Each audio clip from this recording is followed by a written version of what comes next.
Nagbabalak na raw ang ilang kongresista na magsampa ng reklamong impeachment laban kay Vice President Jejomar Binay kaugnay sa di umano'y overpriced na Makati City Hall Building 2. Tanong naman ng ilang senador, bakit ba ayaw ng Vice Presidente na humarap muna sa investigasyon ng Blue Ribbon Committee? Nakatutok si Jam Sisante. Ilang beses nang hinamon ni Senador Nancy Binay ang mga kritiko ng amang si Vice President Jejomar Binay na sampahan ng impeachment complaint ang kanyang ama kung nais nilang paharapin ito sa Senado. May allegations of corruption, diba? Ano ba yung proper venue is through an impeachment complaint. Yung Senate Blue Ribbon hearing is not a trial court, that's not the proper venue. Gusto kasi ng ilang senador na humarap si Binay sa Senate Blue Ribbon Committee upang sagutin ang mga alegasyon na overpriced ang Makati City Hall Building 2 na sinimulang ipatayo noong termino niya bilang mayor.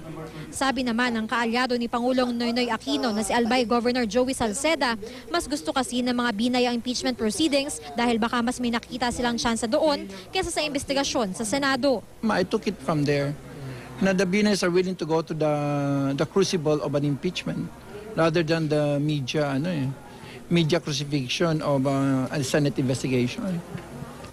Ayon naman kay Navotas Representative Toby Chanco, ang tagapagsalita ng United Nationalist Alliance, meron ng usap-usapan ng ilang kongresista upang ipa-impeach ang vice-presidente. Napag-uusapan na rin yan sa House of Representatives. So sa tingin ko, ang plano talaga dito ng dalawang senador is siraan si VP Binay para hopefully bumaba sa ratings, sa survey.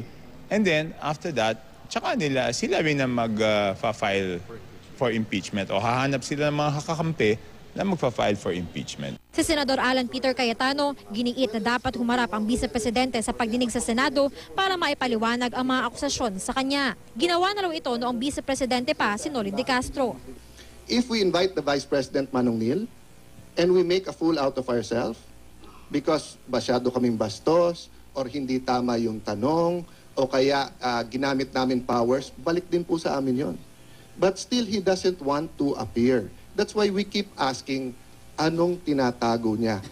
Ipagpapatuloy ng Blue Ribbon Committee ang pagdinig dito sa Huwebes, kung saan inaasahang muling magsasalita ang mga kinatawan ng Makati City Government at Hillmarks Construction Corporation na kontraktor para sa Makati City Hall Building 2. Pagkatapos doon ito maglalabas ang komite ng imbitasyon para sa vice-presidente. Jam Sisante, Nakatutok, 24 Oras.